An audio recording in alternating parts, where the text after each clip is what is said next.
Defeated and discontent, the boys took their seat on a table by the window. John was bent over, rubbing at his boot with a damp serviette. Well, at least we get to have a cup of tea, like. My earth freeze over and wither away, but the powers that be will have to take my cup of tea like my cold dead hands. I like a cup of tea with sugar and milk. George stirred his cup of tea, like with the cigarette he was smoking. When he took it out, it was still burning. He put it back in his mouth. Pass the sugar, will you, George? Course I will, John. Paul stubbed his cigarette out at his biscuits. How do you take your tea, Derib? Oh, me. Especially after the little spectacle before. It'd be hard to retire to an impartial observer like Jane Goodall. Usually just with oat milk. Sometimes I add sugar or a taste of honey. Tasting much sweeter than wine. Wish that was my text message tone. Careful, you'll attract the birds. Don't sing, Paul. Nobody's paying you. I'm gonna step away from the mic here.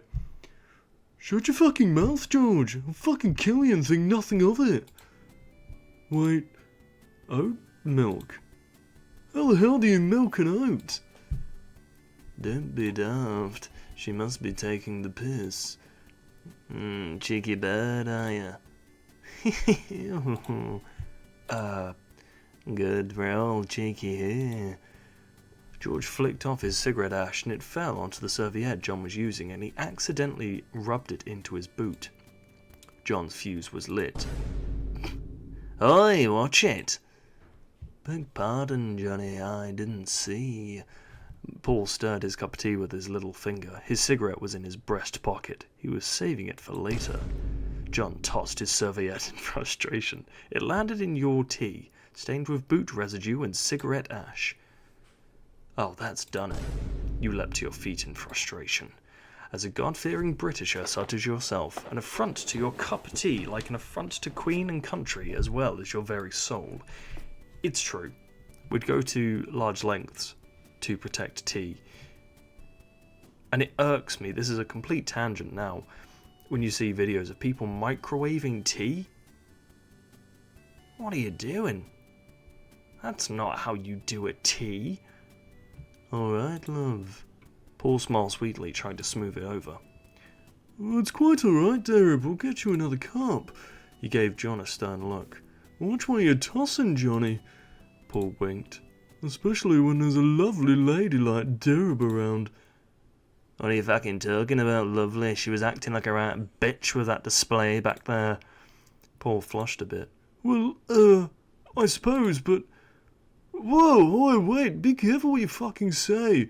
You know she's with the press, remember? Ugh, alright. I didn't really mean it, Derib. He lurched at Paul, shouting in his face. You happy? Paul only seethed, glaring at him, which was response enough. I love it when you're brutal. Ringo had been distracted, looking out the window throughout the row. Probably at the fan controller. It don't look much farther now to Twickenham. John picked at his teeth. Ooh, a Beatle fact from train lore. This portion of the film depicts the Beatles travelling from... I'm going to do it like David Attenborough. This portion of the film depicts the Beatles travelling from Liverpool to London. In reality, they're going down the Minehead branch from Norton Fitzwarren. Both their arrival and departure scenes were filmed at the London Marylebone station. There is an M&S in it now, but not back then. The train interior featured is comprised of British Rail Mark 1, BR Mark 1 coaches. Courtesy of the RailwayMovieDatabase.com. Thanks, lads and lasses at the RailwayMovieDatabase.com. John picked at his teeth. What a lovely train. They look nothing like that now, which is quite sad, because I would have enjoyed the little doors that you have here. It would have been nice. That's so. George looked back and forth down the restaurant carriage. Where's Eppie gone off to? We need his help getting off the train. There'll probably be a crowd. He needs to tell us where to go. Well, it can't be far. I hope he fell off. Don't be callous. John pulled at his shirt collar. He's right behind me, isn't he? No, he isn't. Oh. The nerve of him, the nerve. I've got a choice to make. There's only one Derib, alright? There's only one. And it's me. It's this lady right here. This gal. There's plenty more girls out there. You'll get another chance yet. John gave a humorless grunt of a laugh. That's so. Paul snickered. Despite your best efforts. You won't bark orders next time then, eh, love? You bit your cheek, averting your eyes. No, I won't. I'm sorry about earlier. They began to laugh at you. Sent us a strange one, didn't they? Well, alright then, love, we believe you then. Heh. John put his hand up cordially. How about this? You don't lay us out, go shouting again, and we'll lay off. Alright. That's alright, lass, all's forgiven. As of now, at least. And don't do it again!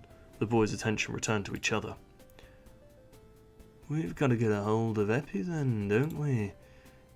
Yeah, must do. You can't have gone far. Come on, lads. I don't know why I made him such a lad's lad. Come on, lads. Come on, lads. Paul and I'll go up front. Oh, no, this is John. The pictures, they're all in black and white and they confuse me. Try this again. Take 2. Come on, lads. Paul and I'll go up front. You and Azza take the back. He's got to be in one of these compartments. Alright, alright. Just as quickly, they leapt up from their seats, taking off in opposite directions. Hey, wait! You looked at the serviette in your teacup with a sour look. Hey, now, wait! You leapt up to your feet as well. Each of the two had run off in opposite directions.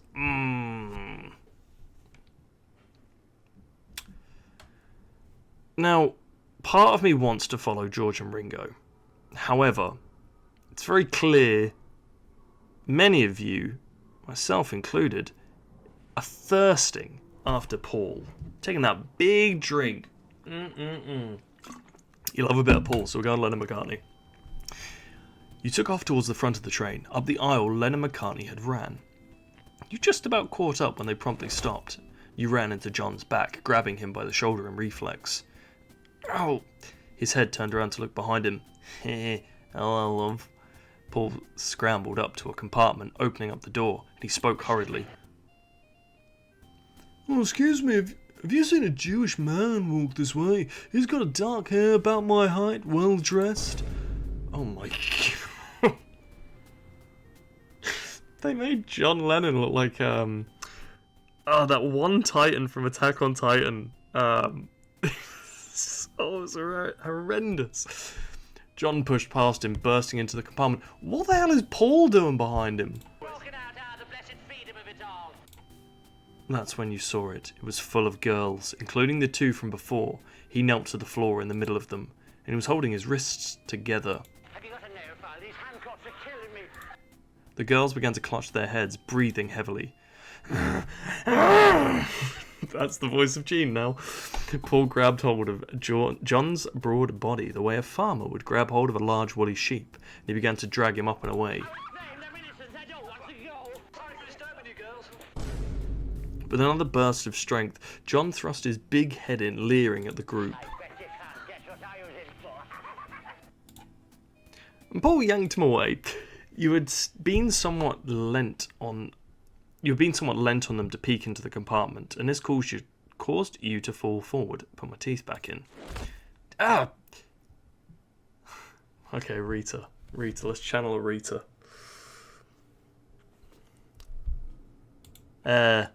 No, that's too close to the Beatles. My goodness! We'll pick up Rita.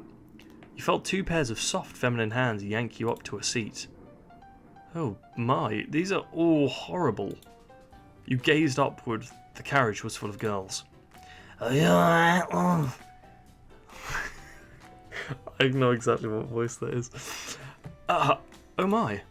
You dizzily looked around. The rays of the sun ran along the compartment as the train rushed along. Oh, hello.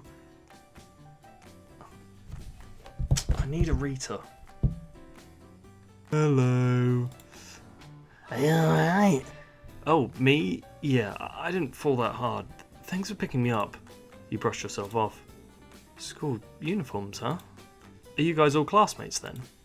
Yeah, we're in sixth form, and Jean smokes 70 cigarettes a day. How many regenerations do you have left? We're British, so we go to British school and wear these crazy uniforms. Jean and I are in year 13. Yeah, I remember those days. I'm done now. I'm a fully fledged, proud citizen working for a living. Working hard or hardly working? Tell me about it. It's crazy you have to go to school to practice being British. Some of us are born good at it. Sounds a little bit like Marge Simpson now. But some of us have to learn. Yeah, nobody's born with the accent. It's forced upon them at a tender young age. Cool, so we've got Marge and we've got Eeyore. We're doing our A-levels this May 1964. In 2 months, so we're working hard, but we're playing hard too. After a long, hard day's night of British practice, there's nothing I love more than coming home and listening to a rock and roll CD. Now that it seemed you were alright, the girl's demeanour turned from concern to excitement again. The Beatles, the fabulous Beatles, are on the same train as us. They began to breathe heavily. The fabulous Beatles. Bloody hell, this is even better than Baked Bean Tuesday at the dining hall. Okay, now we take Baked Bean Tuesday very seriously. Every Tuesday, we stand there and we take out our tin of Heinz baked beans. It's law. And then you have to crack open a cold one, and then you say, bean up, and then you down a big old tin of beans. If you don't believe me, you can look it up. They began to tug at their hair, gasping. Are you with the group? They're the Beatles, aren't they? You're with the Beatles. Well, yes, I... You're not. Are you? You're not. I'm not what? You're not with one of them, are you? You're blushing. It's true. So weird trying to fluctuate my voice this rapidly. Now listen, this made the girls even more mad. They began putting their hands on you now as if you were one of them. You felt one of them tug your hair. Could you get us some of their hair? I don't... Which one is it? Which one are you with? Which one? Which one? Which Beatle are you with? You couldn't think straight. This wasn't fun anymore. Your head was spinning. You took it back. You took it all bloody back, and you used to think, goodness, lucky Beatles. God forbid one had pretty young ladies, girls, leaping on them. How wrong you were. This was madness. Tell us which one. You're all thirsting over Paul. It's Paul. You shook in their grasp. I'm with Paul, alright? We're together. We make sweet, sweet, tender love. And he wanted to keep it on the down low, so don't tell anybody. Alright? There was silence in the carriage. The hands tugging at you had stopped. You opened your eyes. The girls, which were once full of excitement, looked down at you with stony faces. Hearing it actually come from your mouth, it must have changed their mind. Now their faces were seeped in pure vitriol. The bitch must die. The bitch must die. Die. Oh my god, I'm getting beaten up. You began to properly scream in terror. Never again. Never again. They were beating on you with their soft feminine hands and producing a lot of blood from the look of it. Mercy. Help me. With one of the girls hits you in the mouth. By gum, what do we have here? Yeah, right there. Suddenly, the girl's hands withdrew from you and you sobbed in relief, prone on the floor. Paul's face is horrendous. Mercy! By gum, love, it looks like you were getting mercy beat. Yeah. I've heard about bloody hell, but this is ridiculous. I'm damn, Derib, is that on your blood? I like that. A lot of blood in there. You must be healthy. You sobbed in reaction. I don't want to go among mad people. Oh, you can't help that. They're all mad here. The girls with your blood staining their fists were immediately drained of hatred and began to squeal and gasp again. It's the Beatles. Sorry ladies, technically it's only the two of us. However, the two of us happen to be the best ones. That is the legendary songwriting duo Lennon-McCartney.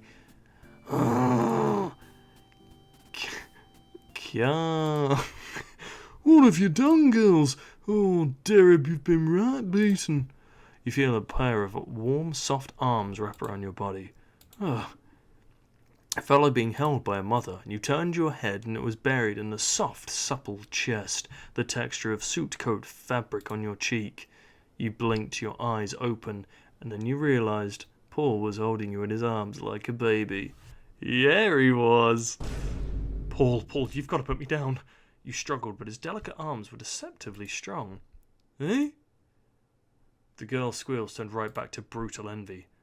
Look at the way he's holding her. God, they're practically ravishing each other. Making sweet, sweet, tender love. No, it can't be. It's true, it's all bloody true. How could you? The girls began to scream, cry.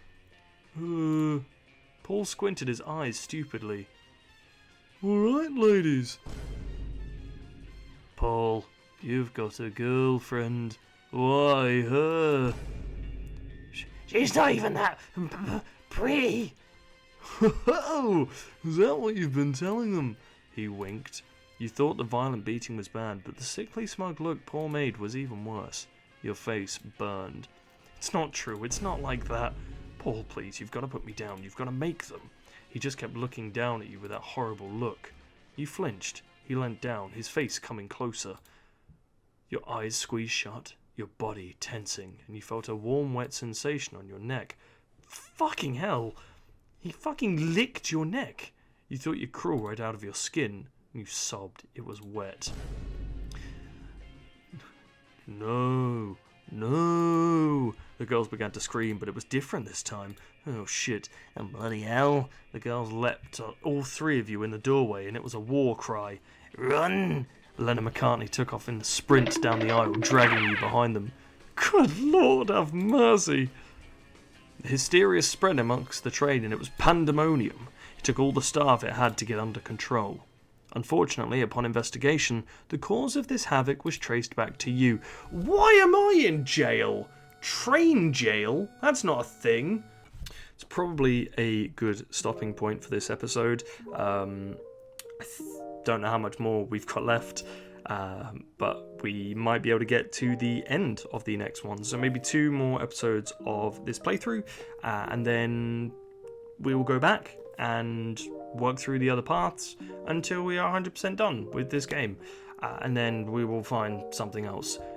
The channel feels like it's kind of blown up recently. I think we're now at nearly 150 subs, so thank you so much.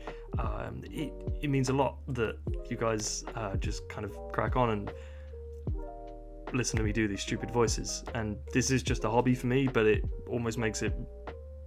It doesn't almost make it, it does make it worthwhile. So thank you so much for checking out the content. Please feel free to go and check out some of my other stuff. If you like stupid voices and narrative-based games, I did the Hotel Dusk playthrough, and I don't know what we'll move on to next. There's a couple of games that I've been sent to check out, which I will do so. So if you've got any recommendations, or if there's anything that you want to see me play, just drop a comment down below, and I will see you for the next one. Cheers, guys. Take care.